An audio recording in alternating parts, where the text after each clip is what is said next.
The last thing Jennifer saw before the black hood was pulled over her head was her boss's name flashing on her phone. She knew Choi Tae-yoon would burn all of Seoul to the ground to get her back. His cousin made a fatal mistake. He thought Tae-yoon valued his criminal empire more than the woman he'd claimed as his own.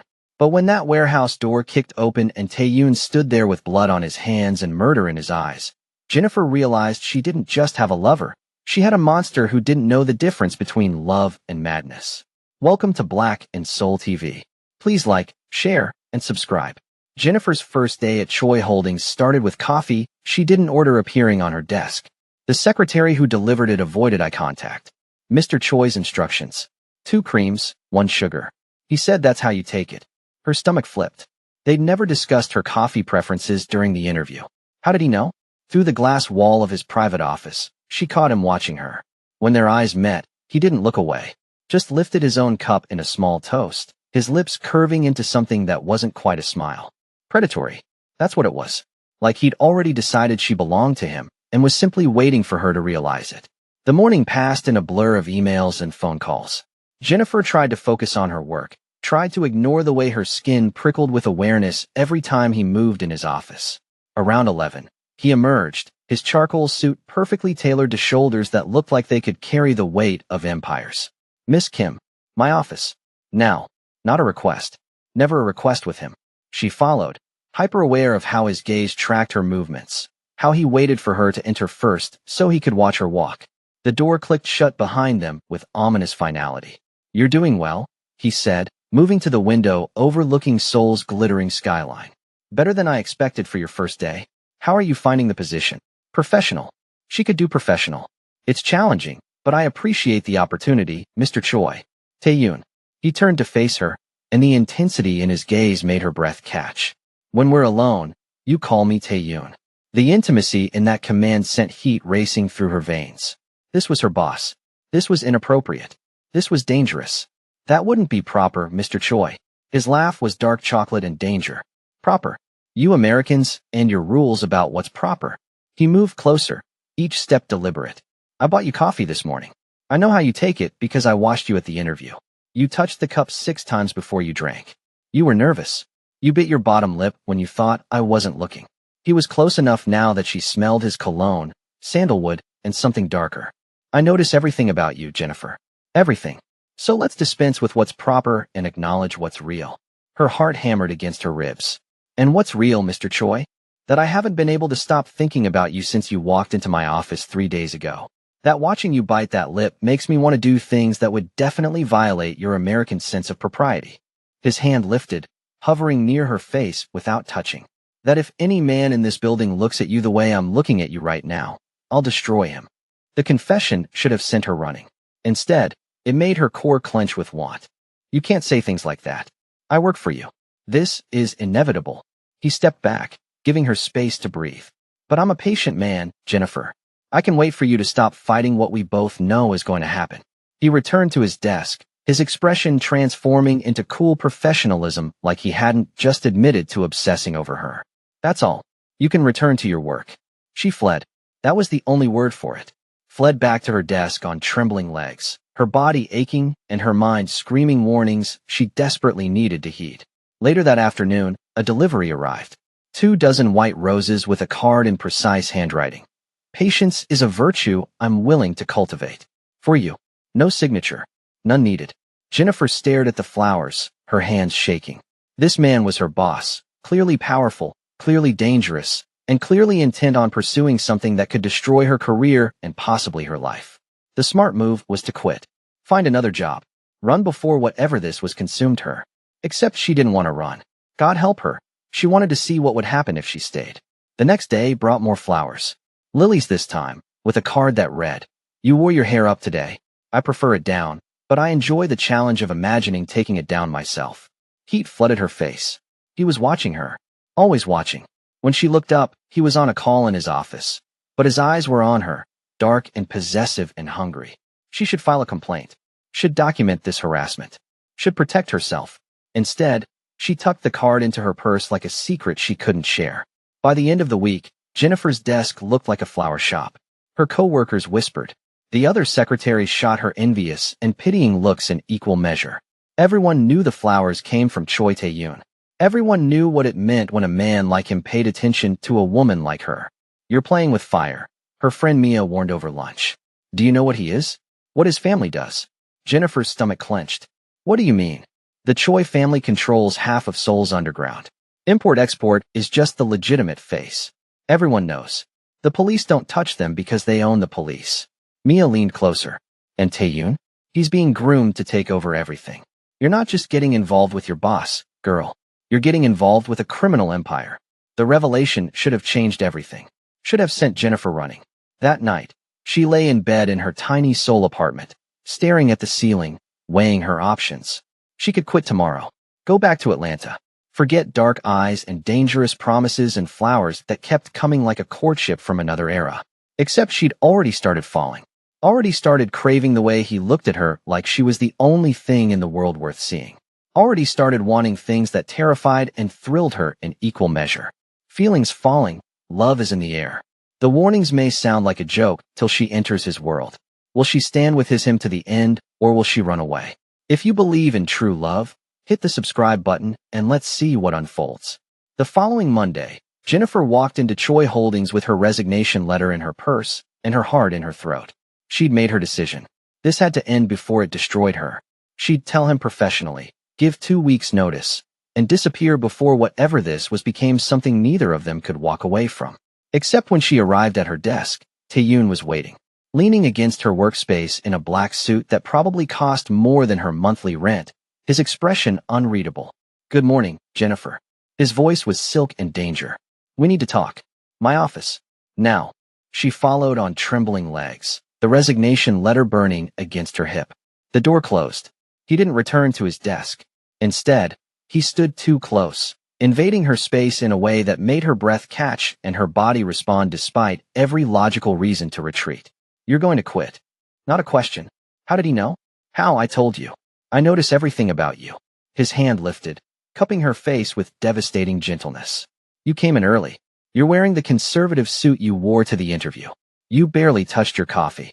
And you can't look at me. His thumb stroked her cheekbone. You're terrified of this. Of me. Of what I make you feel.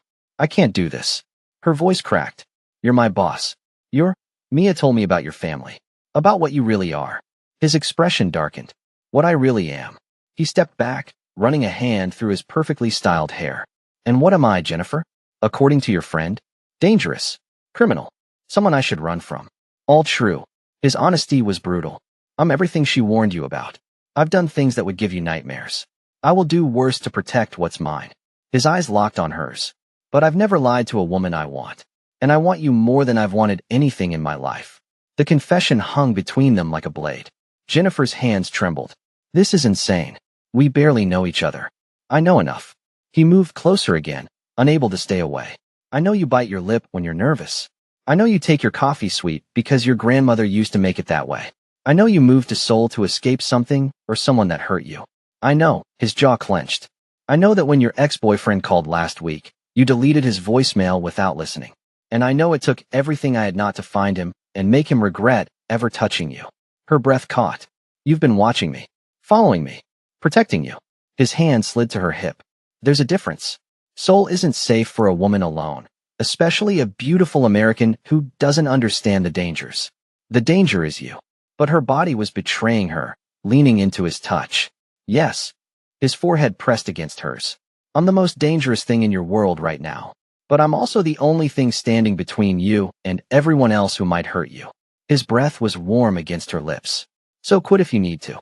Run if that makes you feel safer. But know that I'll follow. I'll find you wherever you go. Because you're mine now, Jennifer. You just don't know it yet. The kiss was inevitable.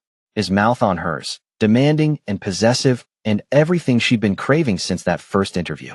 She should push him away. Should run. Should save herself. Instead, she kissed him back like a woman addicted to her own destruction. His hands gripped her hips, pulling her against him until she felt exactly how much he wanted her. She gasped into his mouth, and he swallowed the sound, his tongue claiming hers with devastating skill. This was insane. This was wrong. This was the best thing she'd ever felt. He broke the kiss with a curse, his breathing ragged, his control hanging by a thread. Tell me to stop. Tell me you don't want this. I can't. The admission cost her everything. I should, but I can't. His groan was pure need. Then don't quit. Stay. Let me. His phone erupted with calls.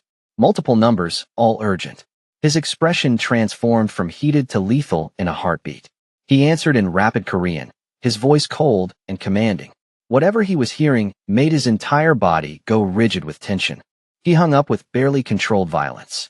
I have to go. Something's happened that requires my immediate attention. His hand cupped her face one more time. Stay? Please. We'll finish this conversation tonight. Tae-yoon, promise me you'll stay. That you won't run while I'm gone. The desperation in his voice made her chest ache. I promise. The relief in his eyes was almost painful. He kissed her again, quick and possessive, then was gone, leaving her trembling in his office with the taste of him on her lips and the terrible knowledge that she'd just agreed to stay in the orbit of Seoul's most dangerous man. That evening, Jennifer waited in her apartment, her resignation letter torn into pieces in her trash can. She'd made her choice. Reckless, dangerous, possibly fatal, but hers. The knock on her door came at midnight. She knew it was him before she looked through the peephole, knew from the way her body responded, the way her heart raced. She opened the door to find Tae-yoon standing there, his suit rumpled, a healing cut on his sharp cheekbone, blood on his knuckles. What happened? Are you okay? Business. He stepped inside without invitation, his eyes scanning her apartment like he was cataloging every detail. Nothing for you to worry about. You're bleeding. She reached for his hand, but he pulled away. It's not my blood. The casual way he said it should have terrified her. Instead, it made something primal in her respond with heat. What was wrong with her? Tae-yoon, I need you to listen. He turned to face her, and the vulnerability in his eyes was more terrifying than any violence. What I do, what my family is, it's not going to change.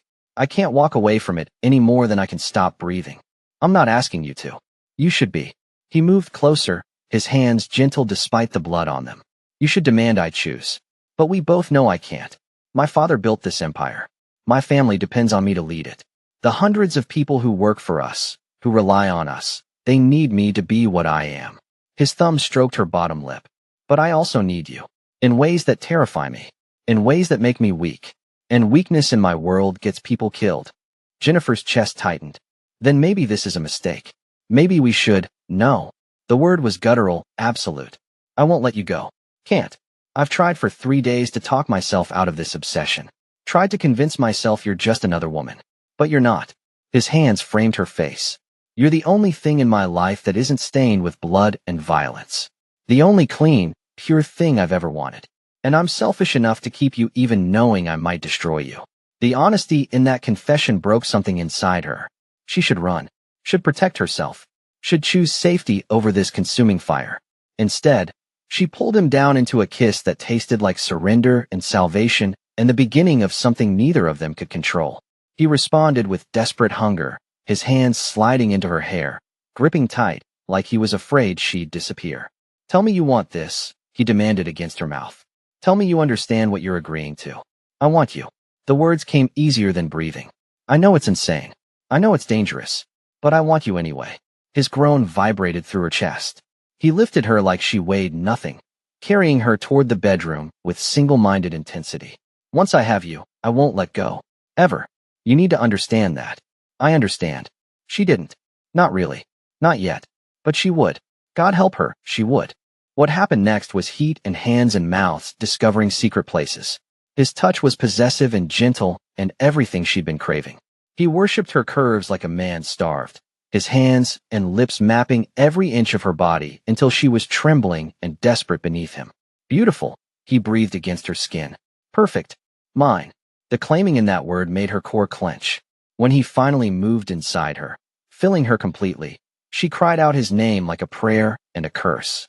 He took her slowly at first, savoring every gasp and whimper, his eyes locked on hers in the darkness. Look at me, he commanded when she tried to close her eyes against the overwhelming intensity. I want to see everything. Every moment you come apart for me. The intimacy was devastating. More than physical. Something deeper happening between them that felt like souls recognizing each other across impossible distances. When she shattered around him, he followed, his release marked by her name torn from his lips in Korean and English both. After, he held her like she was precious and breakable, his hands gentle in her hair, his heartbeat gradually slowing against her back. "Stay with me tonight," he murmured. "Don't make me leave. I'm not going anywhere." She meant it. For better or worse, she'd chosen this. Chosen him. The morning would bring reality crashing back. But for now, wrapped in his arms, she let herself believe they could survive the storm they'd just created. The next morning, Jennifer woke wrapped in Taeyun's arms, his body warm against her back, his hands played possessively over her stomach. Sunlight filtered through her cheap curtains, painting everything gold and making last night feel like a fever dream. Except it wasn't a dream. He was real. This was real. And she'd just crossed a line there was no coming back from. "You're thinking too loud." His voice rumbled against her neck, sleep rough and intimate. "I can feel you panicking." "I'm not panicking." A lie. She was absolutely panicking. Liar. He pressed a kiss to her shoulder. "But it's okay. You're allowed to panic. What we did last night changed everything." She turned in his arms to face him. In the morning light, he looked younger, softer, almost human, almost safe. Except she knew better now. Knew what he was capable of, what he was willing to do. "What happens now?" Her voice was small. "Now I make sure everyone knows you're mine." His hand cupped her face. "Now I protect you from everyone who'll see you as my weakness and try to use you against me." The casual way he discussed the danger made her stomach clench. "Taeyun, maybe we should keep this quiet. If you're enemies, we'll know regardless." He sat up, the sheets pooling around his waist. "The moment I started sending you flowers, I painted a target on your back. The only way to keep you safe now is to make it clear that touching you means war." He pulled her into his lap with easy strength. "So yes, people will know. My family, my associates, my enemies. All of them will know that Jennifer Kim belongs to Choi Tae-yoon. And anyone who threatens you won't live long enough to regret it." The possessive declaration should have terrified her. Instead, it made heat pool low in her belly. What was wrong with her that his darkness made her want him more? "I need to shower," she managed, needing distance to think. "Join me." Not a question. Never a question with him. She should refuse. Should establish boundaries. Should prove she had some control in this relationship. Instead, she let him lead her to the tiny bathroom. Let him strip away the last barriers between them. Let him worship her body under the spray until she was gasping his name and forgetting why she'd ever thought resisting him was possible. By the time they arrived at Choi Holdings together, her in yesterday's clothes, him looking slightly less pristine than usual, every employee in the building knew. Jennifer felt the weight of their stares, heard the whispers following them like smoke. "Ignore them," Taeyun murmured, his hand possessive on her lower back as they stepped into the private elevator. "They'll adjust, or they'll find employment elsewhere. You can't fire everyone who gossips about us. Watch me." His smile was predatory. "I own this company. I can do whatever I want." The elevator doors opened directly into his office. Floor-to-ceiling windows overlooking Seoul, expensive furniture, and enough space to make her tiny apartment fit 3 times over. He brought her here instead of letting her go to her desk, claiming her publicly before the workday even started. "Taeyun, I have work. That can wait." He pulled her close, his hands sliding to her hips. "First, we discussed the changes that need to happen." "Changes?" Her stomach fluttered with nerves. "You're moving in with me tonight." The casual way he said it made her breath catch. "Excuse me. Your apartment isn't safe. No security, no protection, nothing to stop my enemies from getting to you." His expression hardened. "I have a penthouse in Gangnam. 24-hour security, bulletproof windows, safe room, if needed. You'll be protected there. You can't just decide I'm moving in with you. We've been together for 1 night. And I've been obsessed with you for 3 weeks." His grip tightened. "I'm not asking permission, Jennifer. I'm telling you what's going to happen to keep you alive." The high-handed arrogance should have made her furious. Instead, she felt that traitorous heat building again. "What if I say no? Then I'll pack your things myself and carry you there." His lips brushed her ear. "I'm trying to be civilized about this. Trying to give you the illusion of choice. But make no mistake, you're mine now. That means you live where I can protect you. Non-negotiable." Before she could respond, his office door burst open without warning. A woman strode in, elegant in a designer suit, her sharp features and cold eyes marking her as family. She spoke rapid Korean, her tone cutting and disdainful. Taeyun responded in the same language, his voice hard as steel. The woman's eyes flicked to Jennifer with open contempt before launching into what sounded like a brutal verbal assault. "English," Taeyun commanded, his arm moving to shield Jennifer protectively. "Show some respect." Respect. The woman's English was perfect, clipped with British education. For your American whore? Have you lost your mind completely? Watch your mouth, Eun-ji. The threat in his voice made the temperature drop. This is Jennifer Kim, my woman, and you will treat her accordingly or find yourself outside this family permanently. Eun-ji's laugh was cruel. Father will never accept this. An outsider? An American? You might as well spit on everything our family has built. Our father doesn't make my decisions anymore. The casual way he dismissed his father's authority sent electricity crackling through the room. I do. And I've decided Jennifer is mine. End of discussion. Then you're a fool. Eun-ji's eyes promised retribution. The clans won't accept her. Your enemies will use her against you. And when they do, when they make you choose between her and our family, you'll destroy us all for a woman you barely know. She turned to Jennifer, her smile vicious. Enjoy it while it lasts, sweetheart. Women like you don't survive in our world. You're pretty entertainment until he gets bored or you get killed. Whichever comes first. She swept out, leaving tension thick enough to choke on. Would he go against his clan, against his family for love? If you believe love will conquer, hit that subscribe button. Jennifer's hands trembled. Is she right?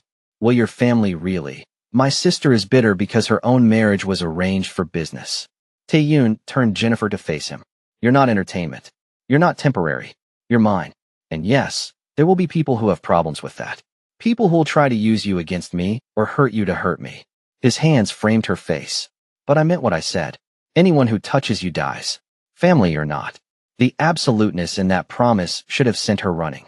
Instead, it made something primal in her respond with heat and security and the terrible knowledge that she was already in too deep to save herself. What have I gotten myself into? The question came out barely above a whisper. Me. His kiss was possessive and gentle, and everything she was starting to crave like oxygen. You've gotten yourself into me. And I promise you, Jennifer, I'm worth the danger. That afternoon, Tae-yoon had his driver take Jennifer to his penthouse while he handled what he called family business. The driver was silent, professional, and clearly armed. The building in Gangnam was everything he'd promised. Luxury that made her tiny apartment look like a storage closet, security that required 3 separate checks just to reach the elevator, and a penthouse that occupied the entire top floor. Mr. Choi's instructions were clear. A housekeeper said in accented English, bowing slightly. Your belongings will arrive within the hour. I've prepared the master bedroom. Dinner will be ready at 8 unless you prefer earlier. Jennifer stood in the massive living room, floor-to-ceiling windows showing Seoul spread out like glittering jewels, and tried to process how completely her life had transformed in less than 24 hours. Yesterday, she'd been planning to quit. Today, she was living in a penthouse with a man who'd killed for her and promised to kill again. Her phone buzzed. Mia's name flashed on the screen.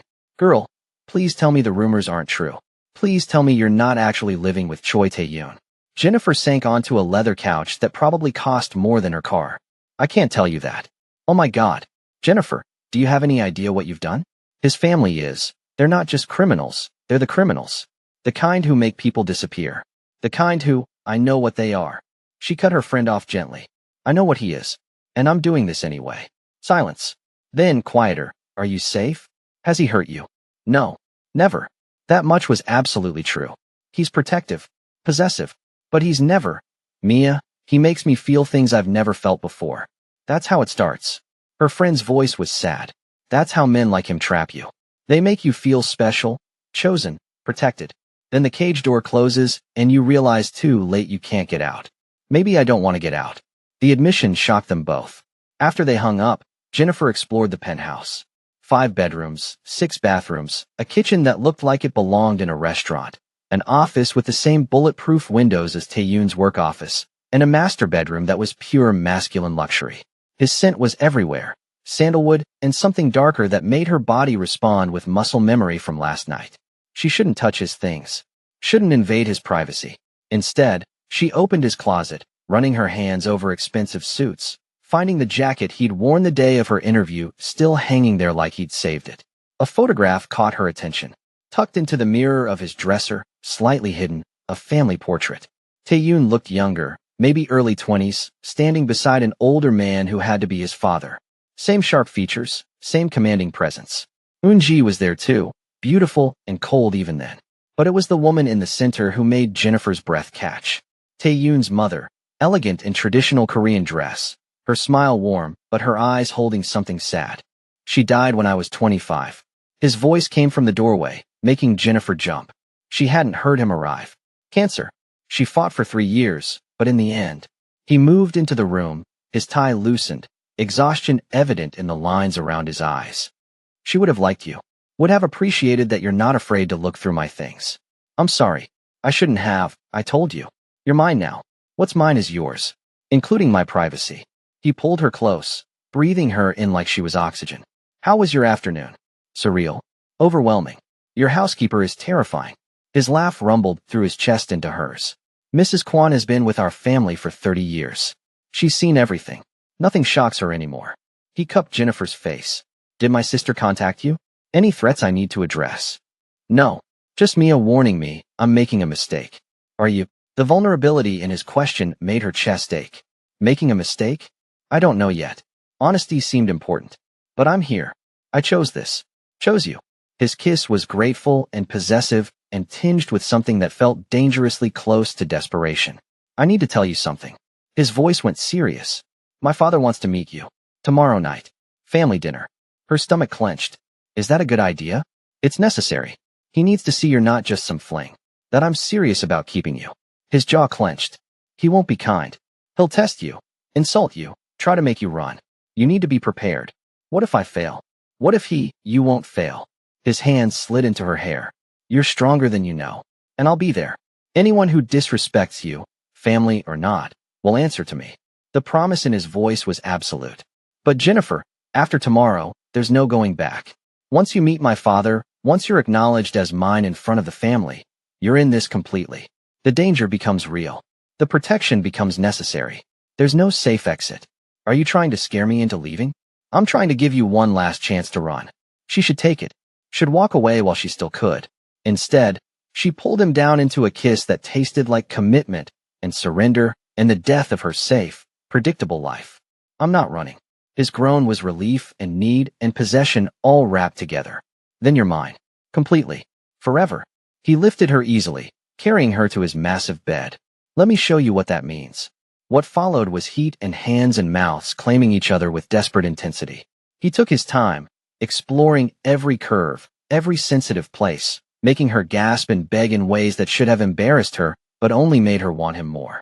When he finally moved inside her, filling her completely, his eyes locked on hers in the fading light. Mine, he breathed against her lips. Say it. Tell me you're mine. Yours. The word came easier than breathing. Only yours. The possession in his expression made her core clench around him. Again. Say it again. Yours, Taeyun. Always yours. He took her harder then, deeper, until she was crying out his name and forgetting every reason this was dangerous. Until the only thing that mattered was the feel of him inside her and the dark promise in his eyes that he'd never let her go. After, wrapped in his arms while their heartbeats slowed, Jennifer stared at the ceiling and tried to process the magnitude of what she'd agreed to. Tomorrow she'd meet his father. Tomorrow she'd step fully into his world of violence and power and danger. Tomorrow there would be no turning back. What are you thinking? His voice was rough, intimate in the darkness. That I should be terrified. But you're not. Not a question. He knew her too well already. No, I'm not. I should be, but I'm not. She turned in his arms to face him. What does that say about me? That you're exactly where you belong. His hand slid possessively to her hip. That you recognize what we have isn't normal or safe, but it's real. It's ours. He pressed a kiss to her forehead. Sleep. Tomorrow will be hard enough without you exhausted. But sleep didn't come easy. Jennifer lay awake long after his breathing evened out, watching Seoul's lights glitter through the windows, wondering if she'd just made the best decision of her life or signed her own death warrant. Either way, there was no going back now. The next evening arrived too fast. Jennifer stood in front of Taeyun's massive closet, wrapped in a towel, staring at the designer dresses that had appeared there sometime during the day. I can't wear these. They're too expensive. Too perfect for you. Taeyun emerged from the bathroom, towel slung low on his hips, water still beating on his chest. I had them sent over. We're the black one. Conservative but beautiful. My father appreciates tradition even if he won't admit it. She wanted to argue about him buying her clothes, about the presumption, about the way he was dressing her like a doll for his family's approval. Except she had nothing appropriate for dinner with a crime lord, and they both knew it. The dress fit perfectly, hugging her curves in ways that made Tae-yoon's eyes darken with possession. Beautiful. His hand slid around her waist from behind. My father is going to hate that I'm keeping you. That will make me enjoy this dinner even more. Tae-yoon. She turned in his arms. What if he forbids this? What if he orders you to end it? Then I'll refuse. Simple. Absolute. I told you. No one makes my decisions anymore. Not my father, not the family, not tradition. You're mine. That's not negotiable. The conviction in his voice should have comforted her. Instead, it made her wonder what kind of war he was willing to start for a woman he'd known less than a month. The car ride to his father's estate was tense. Tae-yoon held her hand the entire way, his thumb stroking her knuckles in what might have been reassurance or might have been him needing the contact as much as she did. The estate was massive, traditional Korean architecture mixed with modern security, gardens that probably required a full-time staff and guards everywhere. Remember, he murmured as they approached the entrance. You're here because I want you here. That makes you untouchable. Anyone who forgets that learns painfully why no one crosses me. His kiss was possessive, claiming her in front of the guards and staff watching. Stay close to me. Don't let anyone separate us. And if my father says something that hurts or insults you, don't respond. Let me handle it. The dining room was elegant and cold, much like the woman who'd visited his office. Eun-ji was already seated, her expression promising trouble. An older man, Tae-yoon's father, sat at the head of the table, his sharp eyes assessing Jennifer like livestock at auction. When he spoke, his English was flawless but his tone was ice. So this is the American who's managed to bewitch my son. Sit. Let me see what's worth risking our family's future. Jennifer sat where Tae-yoon indicated, his hand never leaving her lower back until she was settled. He took the seat beside her, close enough that his thigh pressed against hers under the table, a silent reminder that she wasn't alone. Father, this is Jennifer Kim. Jennifer, my father, Choi Min-ho. The introduction was formal, cold, nothing like the warmth Tae-yoon showed her in private. Min-ho didn't extend his hand, just studied her with eyes that had seen too much death to be moved by anything human. Kim, Korean descent but American raised. How convenient that you found employment with my son. I didn't seek out the position because of, I wasn't asking. His interruption was brutal. I was observing how predictable this situation is. Beautiful woman, powerful man, inevitable complications. He lifted his glass of whiskey, swirling it thoughtfully. Tell me, Miss Kim, what do you know about our family's business? Father, Tae-yoon's voice carried warning. She's my guest.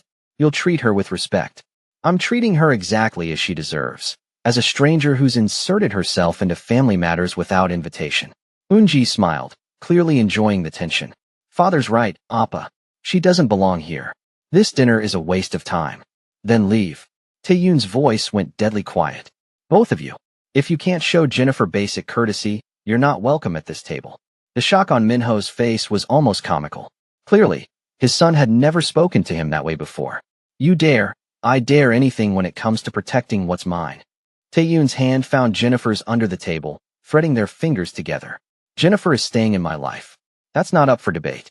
The only question is whether you accept that or whether we have this conversation again under less pleasant circumstances. The threat hung in the air like smoke. Min-ho's expression went from shock to calculating to something that might have been grudging respect. You've changed. His tone shifted slightly, less hostile, more curious. 3 months ago, you would have never challenged me. Certainly not over a woman. 3 months ago, I hadn't met her. Tae-yoon's thumb stroked Jennifer's hand possessively. Things change. People change. I've changed. Yes, you have. Min-ho's gaze fixed on their joined hands. The question is whether that change makes you stronger or weaker. Before Tae-yoon could respond, staff appeared with the first course. The meal proceeded in tense silence, broken only by Eun-ji's occasional cutting remarks and Min-ho's probing questions designed to make Jennifer uncomfortable. How long do you plan to stay in Korea, Miss Kim? I haven't decided. How convenient. Easy to leave when things become complicated. I didn't say I was leaving. I said I haven't decided how long I'm staying. Jennifer kept her voice steady despite her racing heart. There's a difference. Min-ho's eyes flickered with something that might have been approval. You have courage. Foolish courage, perhaps, but courage nonetheless. He leaned back in his chair. My son tells me you're living with him now. In his penthouse. That's quite a commitment for a man who's never allowed a woman into his private space before. Father, Tae-yoon's warning was clear. I'm simply making an observation. Minho smiled, sharp and predatory. You must be remarkable to have inspired such devotion in a man who's spent his entire adult life refusing emotional entanglements. Jennifer felt Tae-yoon tense beside her. Whatever his father was implying, it was getting under his skin. I don't claim to understand what Tae-yoon sees in me. I just know that I care about him. That's all that matters. Care. Minho tasted the word like poison. Such a weak, American sentiment. In our world, Miss Kim, care gets people killed. Loyalty, respect, fear, these things keep you alive. But care? Care makes you vulnerable. Then I'll be vulnerable. The words came out stronger than she felt. If that's the price of being with him, I'll pay it. The silence that followed was deafening. Even Eun-ji looked surprised. Minho studied Jennifer for a long moment, his expression unreadable. Then he did something unexpected. He laughed. Not cruel or mocking, but genuine. Perhaps I underestimated you, Miss Kim. He raised his glass in her direction. To vulnerability. May it not get you killed.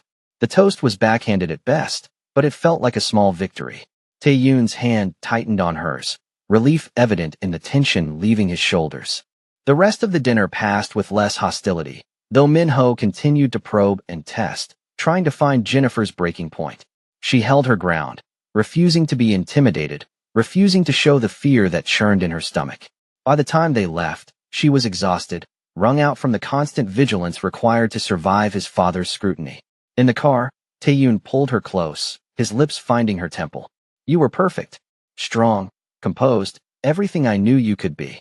Your father hates me. My father respects strength. He saw that in you tonight. Tae-yoon's hand slid to her thigh, possessive and reassuring. He'll still test you. Still try to prove you're not worthy of his son. But you passed the first trial. That's more than most people manage. There will be more trials? Her voice was small. Always. That's the world I come from. Constant tests, constant challenges, constant proof that you deserve your place. His hand tightened on her leg. But I'll be with you through all of them. I promise. They made it back to the penthouse without incident, but Jennifer could feel the tension rolling off Tae-yoon in waves. The moment the door closed behind them, he had her pressed against it, his mouth claiming hers with desperate intensity. I need you, he growled against her lips.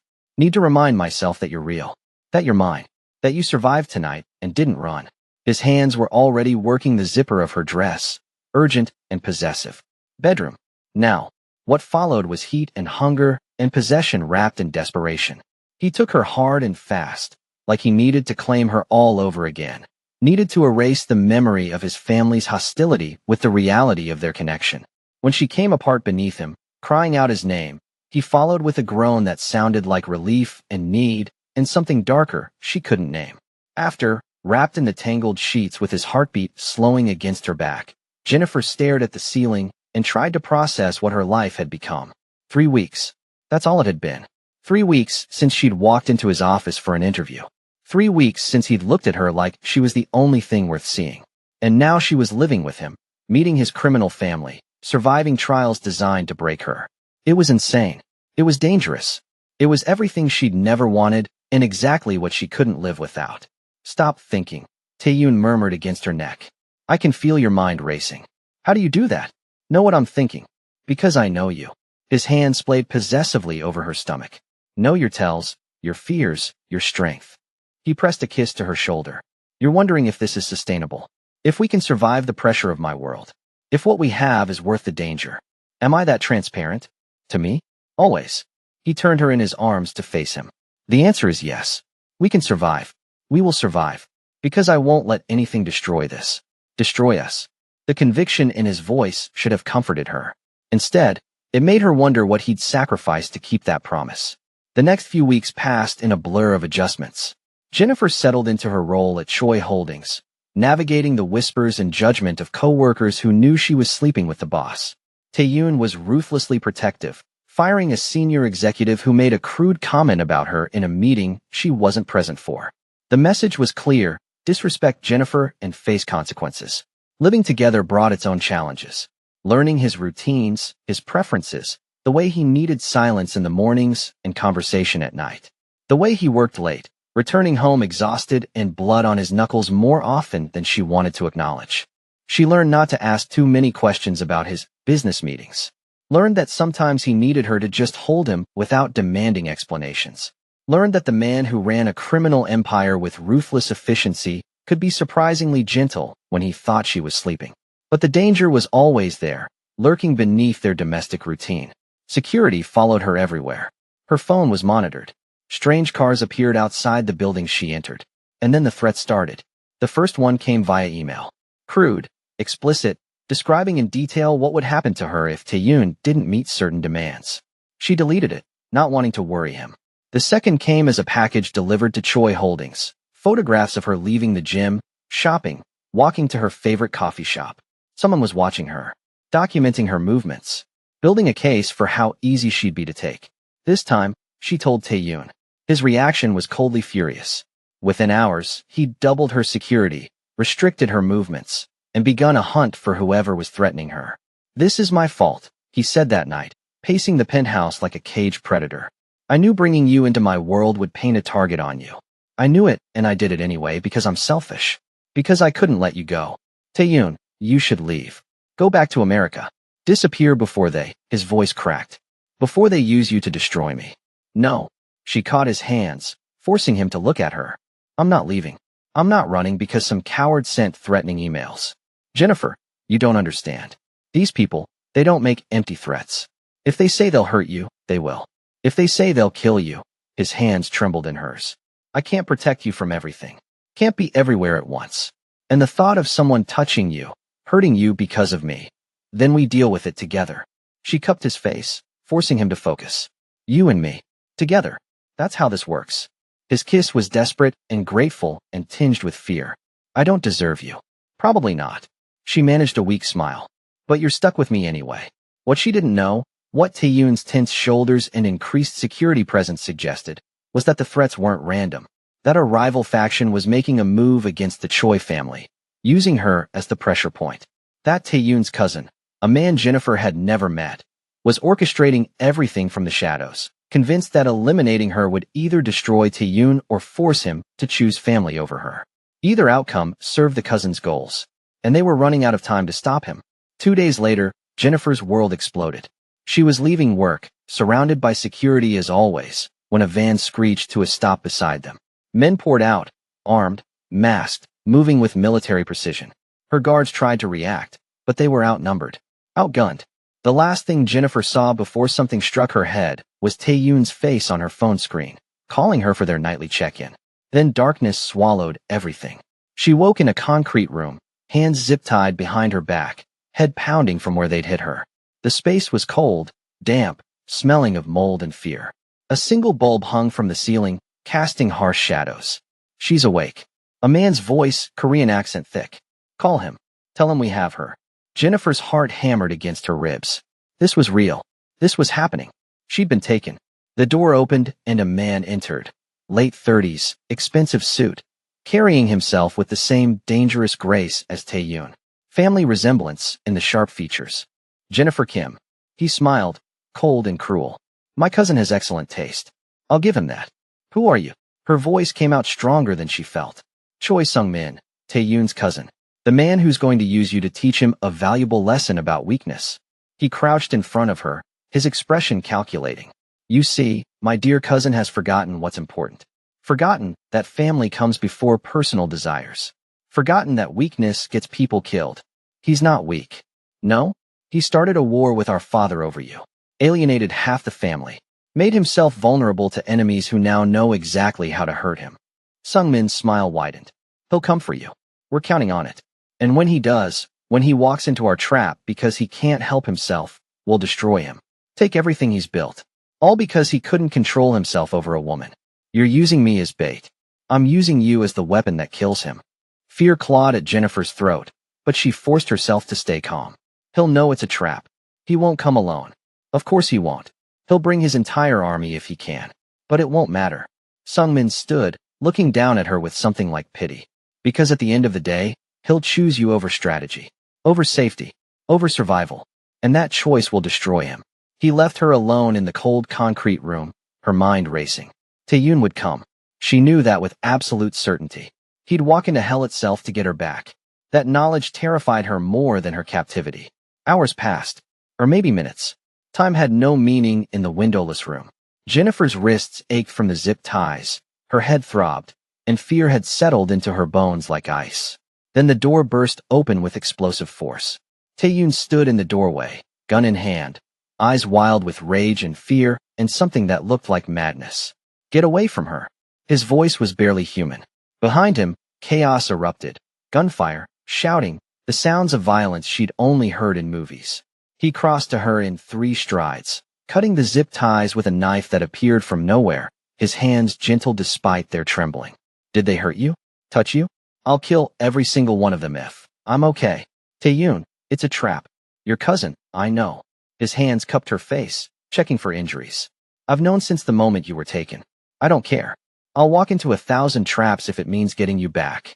The absoluteness in that declaration made her chest ache. We need to go. One of his men appeared in the doorway, blood on his tactical vest. Now, before reinforcements arrive, Tae-yoon lifted Jennifer like she weighed nothing, carrying her through corridors that echoed with gunfire and violence. She buried her face in his neck, refusing to look at the bodies, the blood, the evidence of what he'd done to get to her. Outside, night had fallen. Multiple vehicles waited, engines running, his entire security force mobilized. He placed her in the back of an SUV, climbing in beside her, his gun still in hand. Drive. The command was harsh. As they pulled away, Jennifer saw the building behind them, a warehouse on the outskirts of Seoul, now lit up with muzzle flashes and the orange glow of fire. What did you do? Her voice was small. What I had to. His hand found hers, threading their fingers together. My cousin thought he could use you against me. He was right. I'd burn the world for you. But he underestimated how far I'd go, how many men I'd kill, how much blood I'd spill. His eyes met hers in the darkness, and she saw the monster fully exposed. No one takes what's mine. The ride back to the penthouse was tense and silent. Jennifer's hands wouldn't stop shaking. Tae-yoon kept touching her, her hand, her face, her hair, like he needed constant confirmation she was real. Safe. His. Inside the penthouse, he checked her over with clinical efficiency, looking for injuries she insisted she didn't have. The zip ties left marks. His voice was tight with barely controlled rage as he examined her wrists. They'll scar. Everyone will know someone dared to. His hands were shaking. Tae-yoon. She caught his face, forcing him to look at her. I'm okay. You got there in time. I'm safe. This time. The raw fear in his voice broke her heart. What about next time? What about when I'm not fast enough, not brutal enough, not? There won't be a next time. You don't know that. Can't promise that. He pulled away, running his hands through his hair. My world is violence, Jennifer. Constant danger. And the more you mean to me, the bigger target you become. Maybe Yoonji was right. Maybe loving me is a death sentence. Love. The word stopped her breath. They'd never said it. Not once in the weeks they'd been together. You love me. His laugh was broken. I'm obsessed with you. I'd kill for you. I just started a war with my own family for you. Of course I love you. He turned to face her, and the vulnerability in his eyes was more terrifying than any violence. I love you so much it's destroying me. The thought of losing you, of someone hurting you because of me. His voice cracked completely. Jennifer crossed to him in 3 strides, pulling him into a kiss that tasted like desperation and promises and the beginning of something neither of them could control. I love you too, even knowing what you are, what you're capable of. I love you anyway. His groan was relief and need and possession all wrapped together. He lifted her easily, carrying her to the bedroom with single-minded intensity. What followed was heat and hands and mouths claiming each other with desperate urgency. He took her slowly this time, savoring every gasp and whimper, his eyes locked on hers in the darkness. Mine, he breathed against her lips. Forever mine. Say it. Yours. Always yours. The words came easier than breathing. When she shattered around him, he followed with her name torn from his lips in Korean and English both. After, wrapped in his arms while their heartbeats slowed, Jennifer stared at the ceiling and tried to process the magnitude of what had just happened. She'd been kidnapped. Tae-yoon had killed for her. They'd confessed their love in the aftermath of violence. What happens now? Her voice was small in the darkness. Now I make sure you're never vulnerable again. His hand splayed possessively over her stomach. Now I eliminate every threat, every enemy, every person who might use you against me. You can't kill everyone. Watch me. The casual way he said it should have terrified her. Instead, it made heat pool low in her belly. What was wrong with her that his darkness made her feel safe? The next morning brought consequences. Tae-yoon's phone erupted with calls before dawn. His father, the family council, associates demanding explanations for the violence of the previous night. He took the calls in his office, his voice cold and commanding, making it clear that Jennifer was off limits and anyone who had problems with that would face him personally. Jennifer listened from the bedroom, her chest tight with the knowledge that he was burning bridges for her, destroying relationships, making enemies. Stop worrying. He appeared in the doorway, exhaustion evident in the lines around his eyes. I can hear you thinking from the other room. You're going to lose everything because of me. No. He crossed to her, pulling her close. I'm choosing what actually matters. You. Us. The life we're building. His hand slid to her stomach in a gesture that was becoming habitual. Everything else is just noise.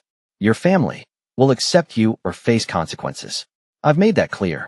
What he didn't tell her, what the tension in his shoulders suggested, was that the family council had given him an ultimatum. Marry Jennifer properly, a traditional Korean wedding that would legitimize her place in the family, or face exile. His father had been surprisingly supportive, recognizing that Tae-yoon's devotion to her was absolute, and trying to fight it would only drive him away completely. The wedding was scheduled for 3 months away. Enough time to plan something that would satisfy tradition while announcing to the entire criminal underworld that Jennifer Kim was untouchable. 2 months later, Jennifer stood in a traditional hanbok, the red and gold fabric beautiful and foreign against her brown skin. Around her, a team of women prepared her for the ceremony. Traditional makeup, hair styled according to custom, jewelry that had belonged to Tae-yoon's mother. You look beautiful. Eunji's voice came from the doorway. Tae-yoon's sister had been cold and hostile for months, but something in her expression had softened. My brother is fortunate. Thank you. Jennifer didn't trust the sudden warmth, but accepted it cautiously. I was wrong about you. Eunji moved closer, her own hanbok elegant, in deep blue.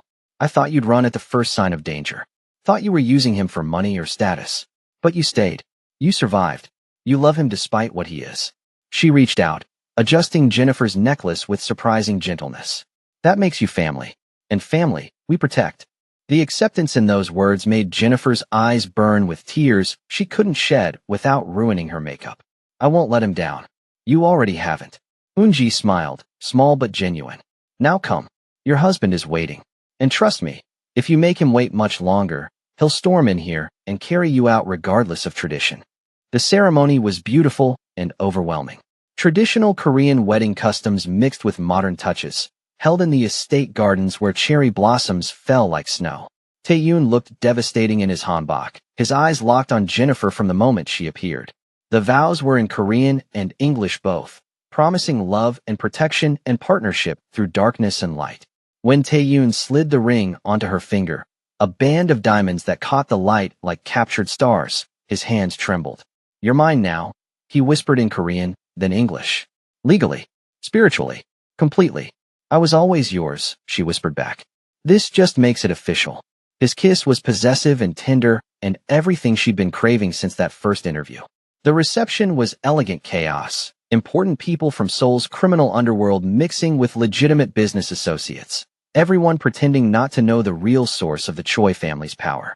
Minho gave a speech in Korean that Eunji translated, surprisingly warm in his acknowledgement that Jennifer had proven herself worthy of his son.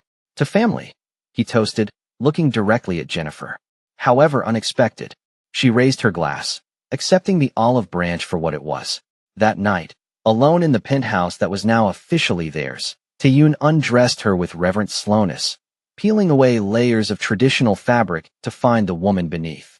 My wife, he breathed against her skin, the possession in that word making her core clench. Mine forever. Yours forever, she agreed, pulling him down into a kiss that tasted like promises and hope and the beginning of the rest of their lives. What followed was heat and tenderness and love wrapped in the kind of passion that made her forget where she ended and he began. 3 months later, Jennifer stood in their bathroom, hands shaking as she stared at 2 pink lines on a pregnancy test. They'd been careful, but not careful enough. Or maybe some part of her had wanted this, wanted the permanence of carrying his child, of binding them together in a way nothing could break. Jennifer. Tae-yoon's voice came from the bedroom. Everything okay? She emerged with the test in trembling hands. We need to talk. His eyes found the test, widened, and something that looked like wonder crossed his face. You're pregnant. Not a question. Is this, do you want yes? She managed through tears that were equal parts fear and joy. I want this.